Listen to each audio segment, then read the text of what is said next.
I'm Huntley Harrison, together with Richard Garvin. In this special segment of Chatham Today, we take a tour of the wastewater treatment plant with Dr. Robert Duncanson, Director of Natural Resources for the town of Chatham.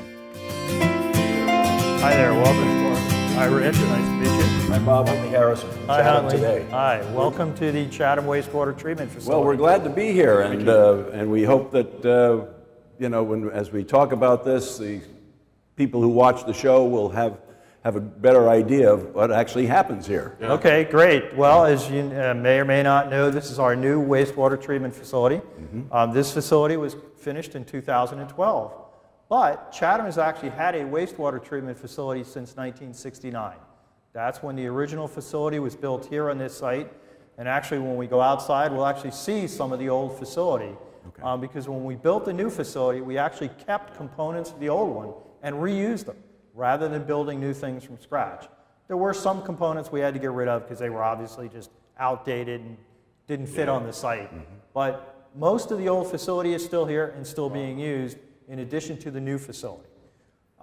There's really three types of wastewater treatment facilities. There's what's known as a primary wastewater treatment plant, a secondary, or tertiary. And they vary in their levels of treatment. Most treatment facilities now are at least secondary. Yeah. A primary plant really does nothing more than your septic system. It removes the solids. Yeah. There's really no treatment. Secondary treatment plants remove the solids, but then they also add a biological component that breaks down the waste even further. And in a tertiary plant, which is what this one is actually what we call an ENR, an enhanced nitrogen removal facility, because it was designed specifically to address the nitrogen issue in Chatham. Oh, okay. And we'll see that as we go throughout the facility and take a little tour outside. Okay. All right. Now, go ahead. One question. You mentioned a biological component in the secondary. Could you explain what that is? Yeah, basically what happens is the way that sanitary waste breaks down is a biological process. The same thing occurs in your septic system. Mm-hmm. There's bacteria in our gut that when you go, passes through into the system. Those bacteria then sit in the septic tank, or they sit in the tanks out here at the wastewater treatment plant. They're looking for food. Yeah. And the waste products that are in that liquid are the food. Yeah. And so it breaks that material down, and depending on how many different steps there are, you can break it down further and further to get to the point where you've really got almost clean water. Mm-hmm. And we'll see that when we kind of get to the end of this facility. It would be very hard to tell this water from, say, water coming out of the tap. Yeah. Although there is obviously a difference, but visually you wouldn't really notice it. Oh, okay. I just have another question about that biological component. Are there any substances that people should not put down the drain to harm those bacteria? Yeah, like any other biological process, of course there's things. Too much bleach, any kind of chemicals people shouldn't put down. Mm-hmm. Anything like that you normally wouldn't want to have around your house or in your yard, you probably shouldn't be disposing of. Either into your septic system, because it'll do the same thing there, or into the town sewer system. Yeah. One of the other big things that people really shouldn't put down the drain, whether it's a septic system or the sewer, is grease. One of the biggest problems that people have with septic systems is grease gets into the leach field and clogs it. Yeah. We have a similar problem here, although it doesn't really impact the discharge point where we discharge the treated water, but it'll clog up the sewer lines and the pump stations. Yeah. So people really should not put grease down the drain at all. And that's probably one of the biggest problems. Wow. I wouldn't have suspected that at all. I figured gasoline, bleach, like you said. Yeah, like any of those toxic things, they should never be put down, either in a sewer system, a septic system, or even a storm drain. Yeah. And then one of the other biggest issues, and it's not so much the biological process, but the physical process, is things like diapers, and wipes that they now use for kids and whatnot. Those are notorious. Even though they say they're, quote, biodegradable, they do a real job on pump stations. They get caught up in the pumps and whatnot, and then we have to take them all apart and get that stuff out of there. So nothing should really go down your drain, your sink, or whatever that should be going in the trash. Yeah. Only liquids should go down the drain. Right. Yeah. So tell us a little bit about what we're seeing here or here. Either one is fine. Okay, well, these are around us here are a number of photographs of the treatment facility during the various stages of construction. And I'll just start here, and just to orient people, this is the old Chatham landfill that was capped a number of years ago. This is the transfer station that many people are familiar with, off Sam Ryder Road. This is the wastewater treatment facility. This is Commerce Park down here. So again, for orientation. Route 28 is just off the picture over here. This is actually the bike path that follows the old Cape Cod rail trail. And then Middle Road is just off to the left. But this is a photograph of about the treatment facility, about 3/4 of the way through the construction. And what you can see here is this is the operations building. This is the building we're in right now. This building right here, this little building, and these tanks, that was the old treatment facility. That was the facility that was built in 1969. And we've actually kept all that and are reusing it today. This building is new, this is new, and everything out here is new. This is a building, this is the sludge dewatering building. That was built in the mid-1990s, and again, we're still using that. The only real change that took place between the old facility and the new facility is these 4 lighter colored areas are what's known as sand infiltration beds. So after the wastewater comes into the plant and gets treated, we recharge it back into the groundwater. We put it back into the ground from where it came from. And as you can see, there's 4 of these here. We actually had 4 for the old plant as well. There used to be 2 here. But because we had to add the new treatment process here, we moved these 2 existing beds and basically put them over here. So we still have the same 4 beds that we had with the original plant. We've just kind of reoriented them to make the site work more efficiently. This photo is a photo of the completed facility. So you've got the operations building with its solar panels. You've got the old treatment tanks. What we did was on a number of those, we added covers to them, and we're now using those for sludge storage. We have the septage receiving building, and I'll talk about that kind of when we go outside briefly. We have the influent building, because there's really 2 ways that we get wastewater, if you will. The first is septage. The vast majority of people in Chatham are still on septic systems. We have about 800 connections now to the sewer system, but we have about 6,500 parcels in Chatham. So we've still only got a small amount of the town sewer. The restaurant septic, they need to have their septic tanks pumped out. That material comes in and goes into this building here. And then the other way that we get material into the building is through the sewer system. That is primarily water, and that comes in through various pump stations that are located around town. Some people may be familiar, there's a pump station down in the back of the Colonial parking lot that people may be familiar with. There's one next to the old A&P at Queen Anne Road. And then we've added a couple new ones over the last number of years. They collect the wastewater from all the various properties in the area. Like everything else, water flows downhill, so the pump station is generally at a low point. And then from there, it's pumped up underneath Route 28 here to the facility. And all that comes into this building here and undergoes kind of its first stage of treatment. From there, the water from both the septage and the influent building comes out here to the reactor. And we can take a look at that out on the site. And this is where the real biological process takes place, is in this area here. We have a process building which houses a number of pumps and blowers and whatnot that power various portions of the plant.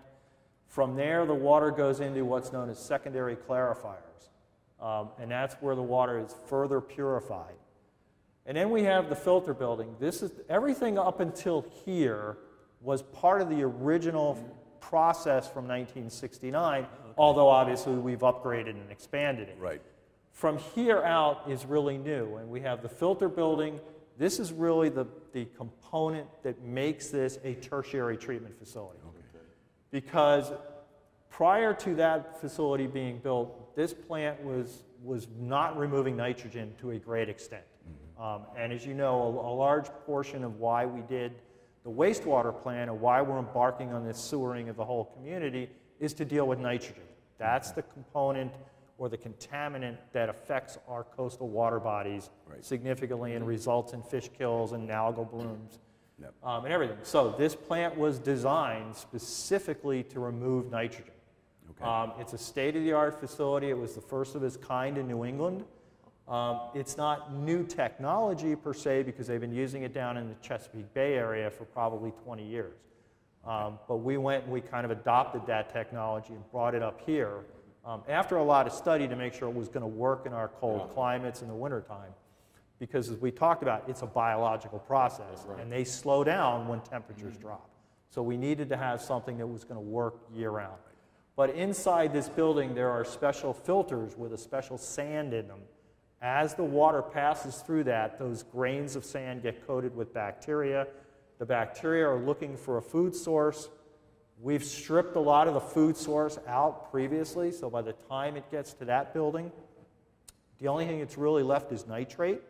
And those little bugs, just like us, need oxygen. And so what they do is they cleave the oxygen off the nitrate molecules, create nitrogen gas. The nitrogen off gas is back into the atmosphere, because remember, our atmosphere is 78% nitrogen gas. So we're putting that nitrogen back from where it came from. Interesting. And which is then when we discharge. And then from there, the water goes through a UV disinfection building where it gets subjected to UV light. All throughout here, we're trying to grow bacteria. The last step, we're trying to kill them all. So it's a little bit of a dichotomy, but that's the way the process works.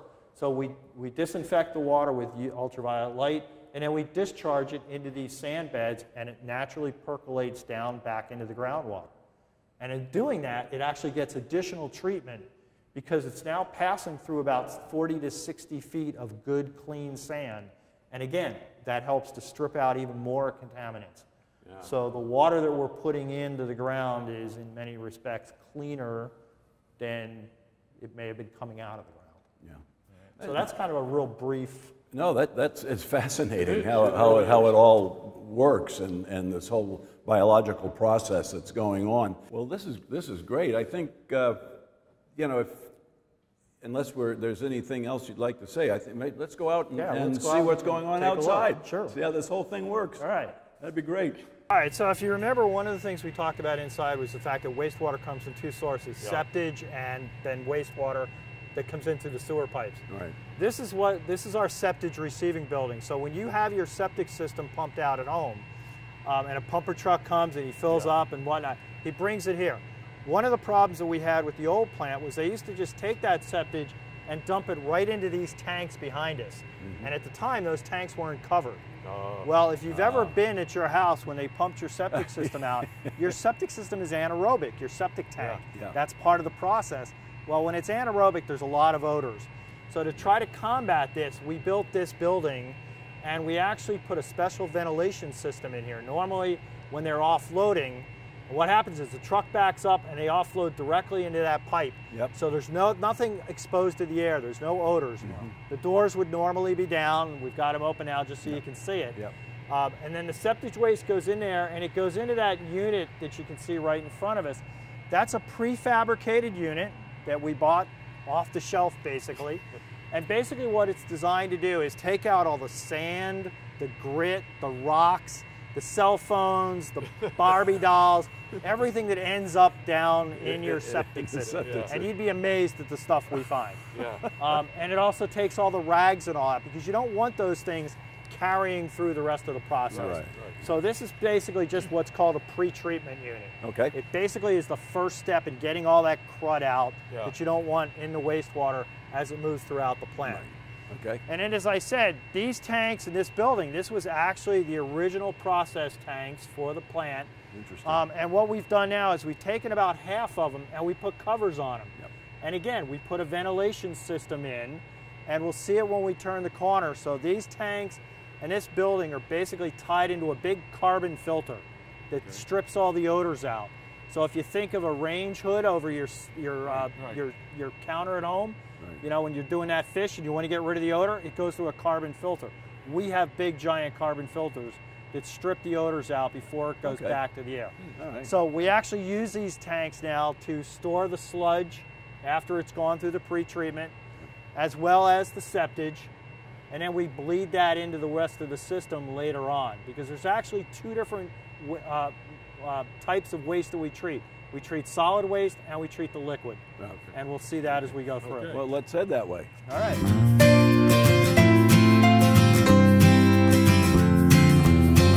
So if you remember, I said there's two ways. One was septage and one was actually wastewater coming in through the sewers.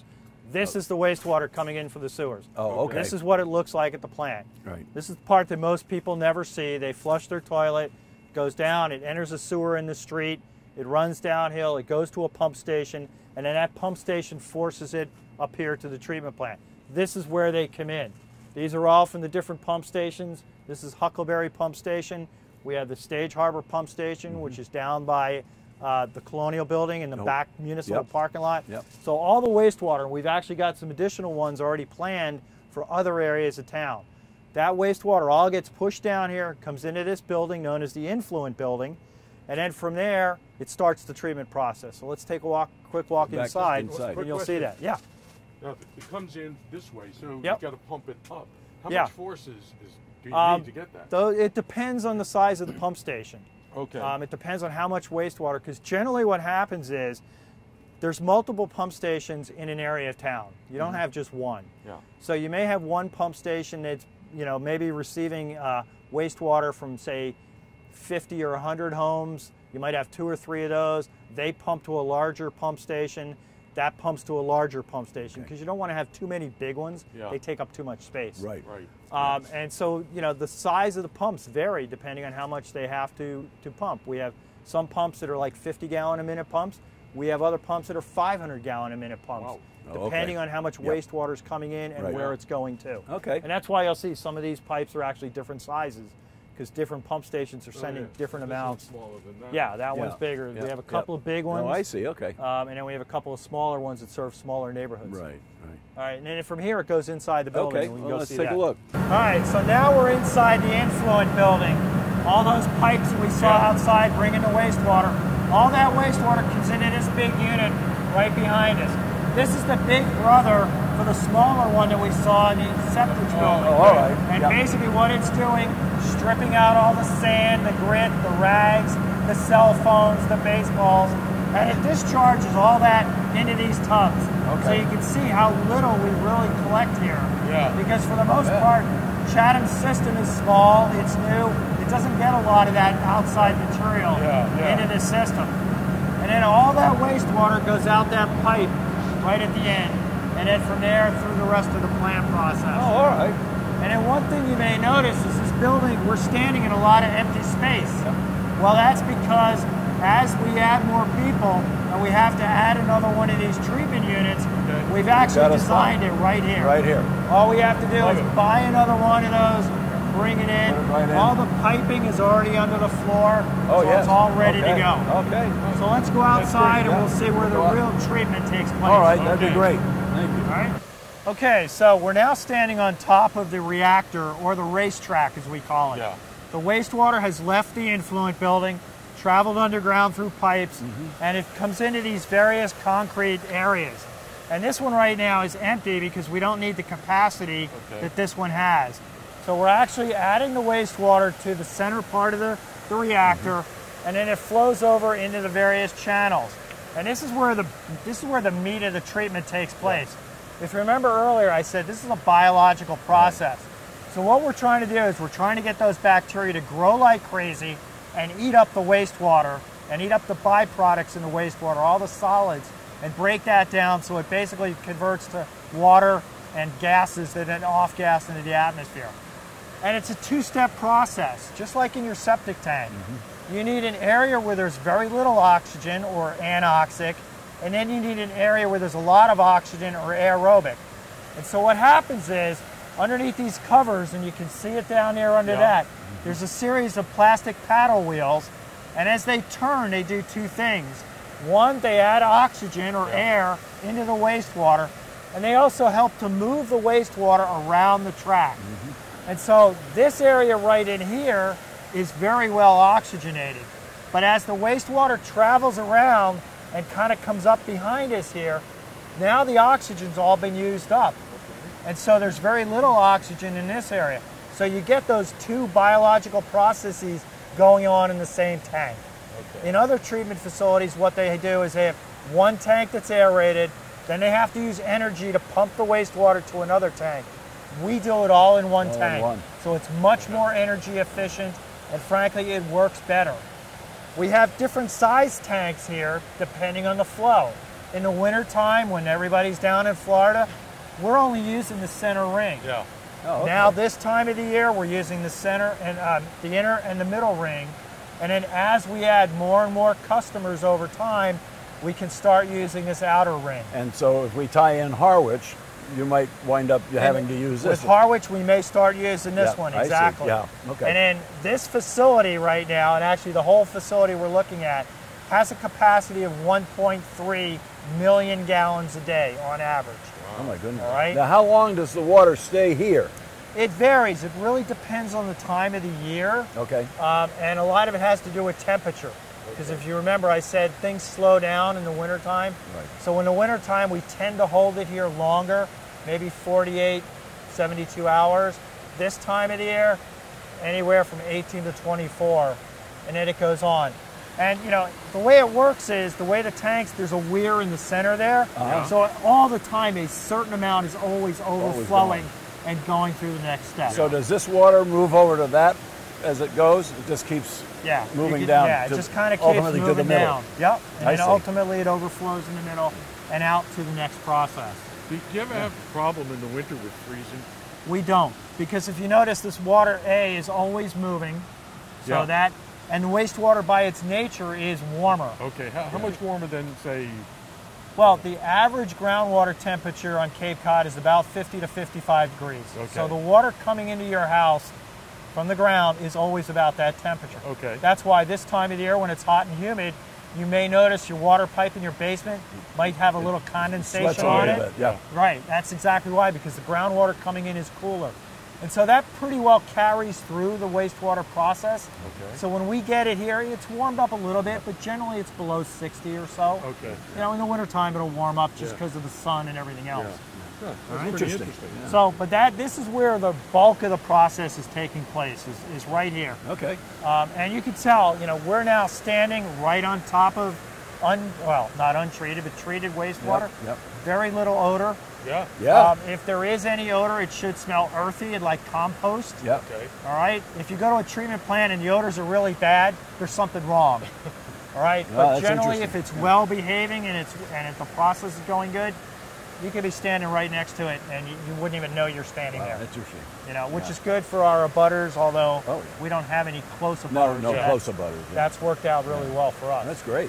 And so from here, we're going to go over and we'll take a look at the secondary clarifiers, which work exactly opposite of what's going on here. Yeah. And you we'll mentioned, see that. and then you mentioned when we came out of the other building that unit over there is a scrubber. Yeah, the big black round structure right over there, that's the scrubber for the influent building. Oh, okay. If you remember when we were in the influent building, it had some odor to it. Yeah. Because that's, you know, the wastewater may be sitting in a sewer pipe or in a pump station before it gets sent up here, so it starts to go anoxic, and that's where you get the odors. Yeah. The pre-treatment unit's not sealed, so they escape into the building, but to keep them from coming out into the atmosphere, we have a big carbon scrubber that basically takes the air from that building, runs it through the scrubber, and then lets it go into the atmosphere. Yeah. And about every 5 or 6 years, we change the carbon. Okay. You know, because it gets used up. Yep. All right? Interesting. Okay. All right, let's go to the next spot.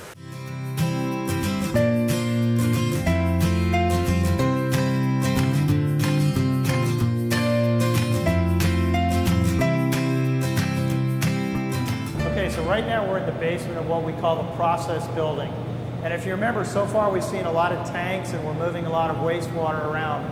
There's always a certain amount of solid material that we can't treat. And what that does is that falls to the bottom of the various tanks. And then these pumps that you see here are all connected to the bottom of the various tanks around the site. And they move that material that we call sludge over into the old tanks from the old wastewater treatment plant. And then we gradually take that sludge and we de-water it. We'll see that later. But these pumps are all tied to piping underground, and at various times they turn on, they move a certain amount of sludge, and then they turn off and they wait until the sludge builds back up again. And so that allows us to control how the material moves around the plant at different points in time. So one question that you may have, and a lot of people probably have, is do we add any chemicals to the wastewater? You know, that's been a big topic for many years because a lot of treatment plants use chlorine to disinfect the wastewater, and that can potentially result in other environmental concerns. So we don't do that, and we'll see towards the end where we use ultraviolet light to disinfect the wastewater. But we do have to add a little bit of chemical to the wastewater in order to make the process move more smoothly. We actually do add a little bit of low-level chlorine to what's known as the plant water system. One of the things we designed to cut down on the plant's footprint for energy purposes is we actually use some of the wastewater after it's been treated for things in the plant like cleaning tanks, watering the grass, which we really don't do, but primarily for cleaning the tanks and that kind of stuff, we use what's known as plant water. Well, to keep things from growing in the plant water, we actually add a little bit of bleach to it just to keep the bacteria levels under control. We also add a little bit of sodium hydroxide to adjust the pH because, again, biological processes, they don't like real extremes in pH. The water on Cape Cod is naturally acidic, so just to kind of help that out, we add a little bit of sodium hydroxide if necessary. And so that's what's stored in these large plastic tanks. They're all self-contained with these concrete walls, so heaven forbid there should ever be a spill. Yeah. They're all contained here. And we have all kinds of backup systems and alarms to make sure that never happens. And again, we added space down the end for a third tank if we ever need it. One of the other things that we did to save on energy is you'll notice in a lot of the buildings we have these translucent panels. Well, they serve two purposes. One, they let in a lot of natural light. So a lot of times we come in here, we don't even need to use the lights. But the other thing they do is if we ever have to remove and replace any equipment, we don't have to worry about knocking out walls or taking off roofs. We just pop those translucent panels out and we have immediate access to the insides of the building. Wow. So you'll see that in a lot of the buildings around here that have kind of bigger equipment inside. Yeah, I did notice that. Great way to manage getting stuff in and out, you know, without having to do a lot of destruction to do it. Absolutely, yeah. It's amazing to me how well thought out this whole thing was. You know, it wasn't, we do it in a weekend. You know? Well, actually, it's funny you say that because when we were designing the plant, the federal stimulus program was underway, the ARRA money. We actually designed and permitted this plant in 18 months, where normally it would take about 3 years.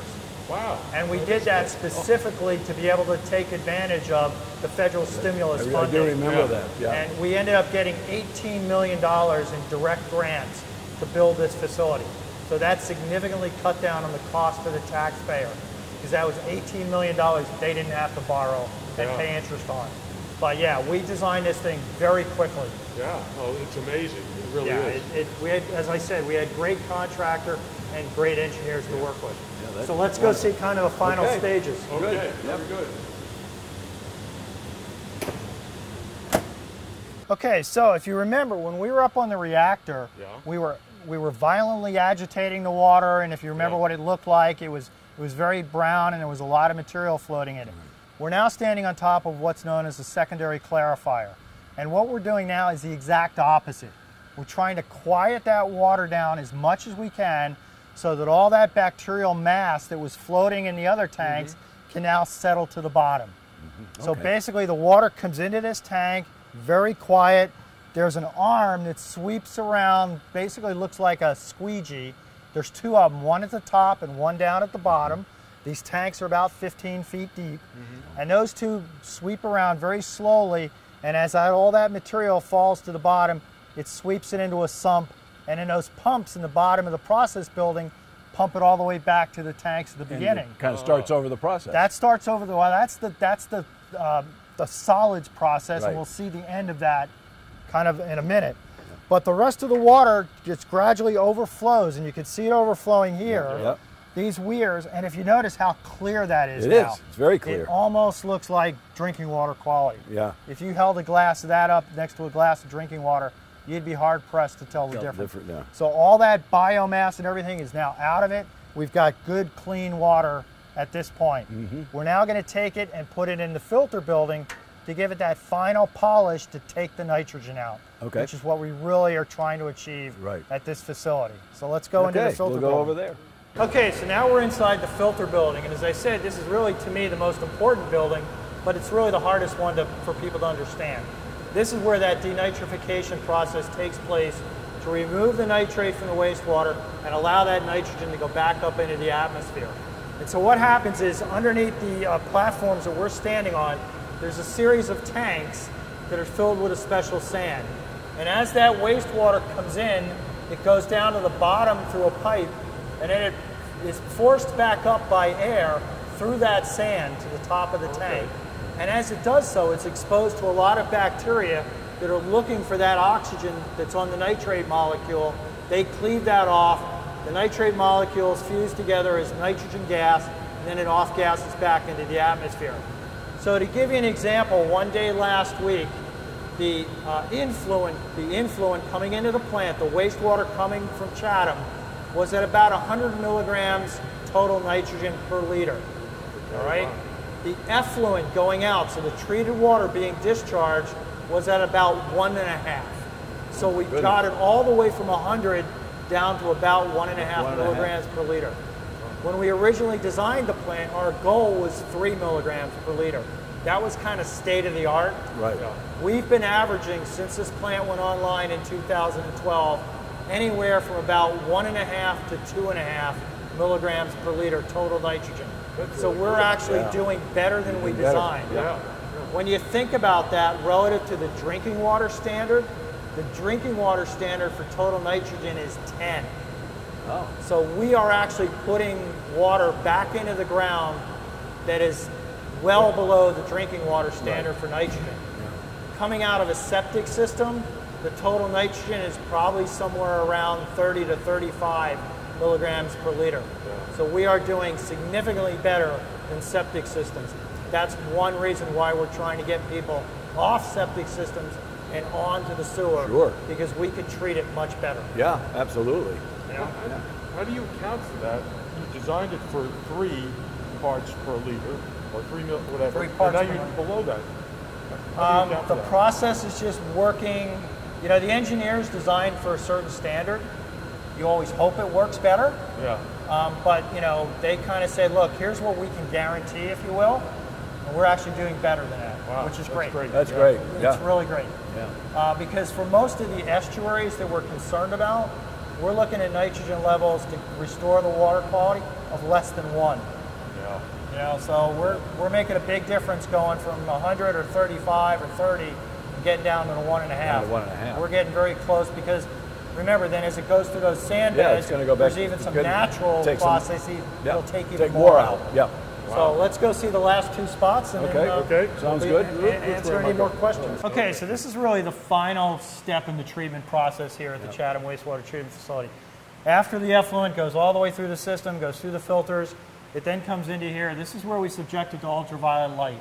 If you remember, I said all throughout we were trying to grow bacteria so they could do their thing. Now we want to basically kill them all before we discharge it back into the sand beds. And so what happens is the water comes into this end of the building through this trough in the center, and there's a series of these ultraviolet lights that are spaced along here. And as the water passes through the ultraviolet lights, it's disinfected. So we're not adding any chemicals to it to create any byproducts or anything like that. It's a very simple, easy process. It does require a bit of energy, unfortunately, but we've actually worked with our engineers to streamline how many of these we have to have on at any one time based on the flow. So we've really cut down on the energy usage. And the other thing is, you know, they're fairly labor intensive for maintenance. They have to be cleaned on a regular basis. But that's actually done automatically in this unit. At certain periods of time, there's a certain scrubber that kind of comes down and scrubs the outside of the quartz tubes. Cool. The lights are actually in a quartz tube, and so the scrubber comes down and keeps those tubes clean. One thing you may have noticed is, you know, we're walking around the treatment plant, you don't see a lot of workers. Yeah. No. Like most wastewater treatment plants now, you don't need a lot of people to run them. They pretty well run themselves. And if we stop back in the control room, you'll see everything's computerized. They actually have screens. They can control every pump and every blower and every UV unit on and off sitting at a desk. They can actually get messages on their cell phones. So if it's a weekend, because we only have people here Monday through Friday. Oh, okay. And yet the plant runs 24 hours a day, 7 days a week, 365 days a year. We only have staff here Monday through Friday. And so if it's a weekend or off hours, they can actually get messages on their cell phones that, hey, there's an alarm or some pump is shut off, and they can deal with it, you know, rather than necessarily having to come back in. But they still do, because most of the staff lives pretty close, and they can be here fairly quickly. So there's one final thing we want to see, and that is, where does all this water go after we finish it? After you've treated it. And we can take a walk back and see those sand beds.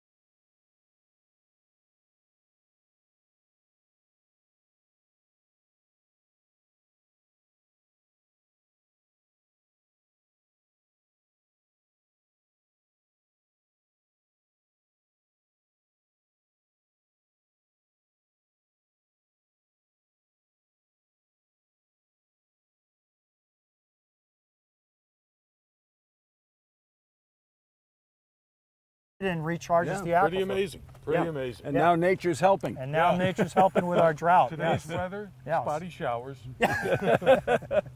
So that's the 5-minute tour of the Chatham wastewater treatment facility. If we go inside, I've got a couple of last-minute questions, and then we'll wrap it up.